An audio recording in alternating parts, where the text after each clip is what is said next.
guess what was that like going through the process, visiting teams, waiting for a tryout, waiting to see, kind of being on pins and needles? Was that kind of anxiety filled? Did you like that? What was it, the NFL draft process for you? Okay, so the process, first and foremost, I wanted to continue to train and stuff after the national championship game, just because you don't want to have any regrets, right? You don't want to have any regrets, and you want to. You're able to play still, so you might as well keep going, right? So I trained for those months and ended up getting a tryout. I didn't get drafted, ended up getting a tryout with Arizona, which went well, but obviously it could have gone better. And I'm thankful for that experience. It taught me a whole lot. And since then, kind of figured out that, football, maybe I don't want to play anymore, but coach and still be around the game and all that, and which makes stuff like this, it's a no-brainer when Butterfield asked me to help out at his camp, because I've learned so much about football, and it's taught me so much about life and everything, and you got to pass that down. I can't just sit on the information. I can't just sit on the experience I've had without passing it down to kids that maybe look up to me and look up to all the other guys that have played at Oregon and played in the NFL. And so things like this are my favorite. I love this, and I'm gonna continue to be around the game in a coaching type of role somewhere. Do you see yourself picking up any kind of coaching personality from the guys you've been coached by, or specific things about the Lubicks, the Frosts, those even high school coaches, the Potters of the world, where you feel like maybe certain guys molded you in ways that you want to kind of almost imitate? I wouldn't say imitate. I learned a lot from a lot of different coaches, a lot of different styles. Whether it's Coach Aliotti and Coach Helfrich and Coach Chip Kelly and Coach Don Pelham, they're all different. Coach Lubick, they're all so different, and I've learned so much from them. And but for me, it's almost like I've been in a coaching role since for the last couple years, just kind of being the older guy, veteran guy for that group, specifically the receivers. That then also this last year, just as a leader for the team, you learn a lot about yourself, and you learn a lot how to lead people and how to approach people and talk to people without rubbing them the wrong way. Yeah. What was that experience with the Cardinals like? Because you go in with no safety net. Yeah. You have to perform. Like, what's that like? Yeah. How many days was it? It was just a 3 or 4 day mini camp. Okay.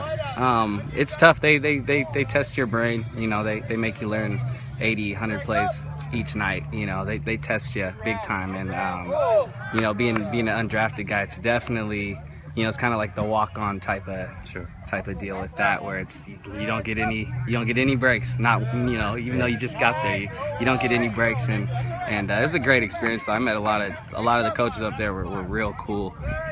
Met a lot of guys. We played with what's his name, Kelly from ASU, the quarterback. Taylor Kelly. Taylor Kelly. He was a cool guy. It was cool to kind of have the Pac-12 in there. There's a whole bunch of other guys that didn't necessarily make the team or whatever, but we're good. We're kind of in the same situation I was, just kind of going with the flow and trying to earn a spot. Yeah. Where do you go in terms of coaching? Are you hoping at some point to go, if you had your choice, college? Would you want to end up down the road like a pro assistant coach or college assistant coach? Do you like the rhythms of college? Do you like the kind of your taste in the pros, or do you like high school? I mean, what if you had your choice? What would you want to do? Yeah, I mean, I would want to coach at the pro level, probably just because I'm a competitive guy. I mean, at least to start, I think that obviously be the best place to learn from an NFL team. But I think it would be really cool to help college kids, kids that are 18, 19 years old, just grow up, and I think that's what would be attractive to being a college coach, just helping them grow up in life, and then obviously with football and all that. So I got love for all kind, the little kids and then the high school kids, and I feel like I can communicate with each and every one, and I mean, I'd be excited to help out anybody with football. Yeah. All right, so you were right last August. You said the Oregon wide receivers would be some of the deepest in the country. Yeah, I told you guys. I tweeted that and said you were right. What did you see in them back then when there were so many questions from the outside that made you think what we all see now, that this is a very deep group?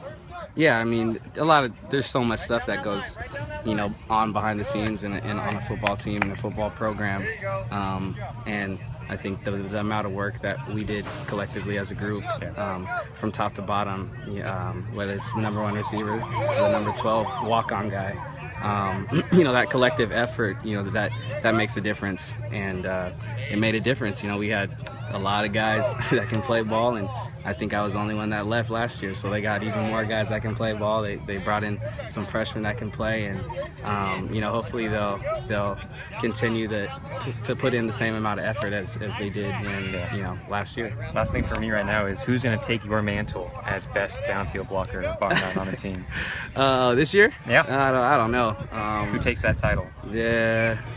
I don't know. They all know I still got the title. They know I still got the title. So I can't even say. I mean, Dwayne is a beast. Dwayne Stanford, and then I would say Chuck will probably be on that defensive side. I'm hearing. So I'd say Dwayne. But they're all mean. They all can be nasty. So sure. yeah.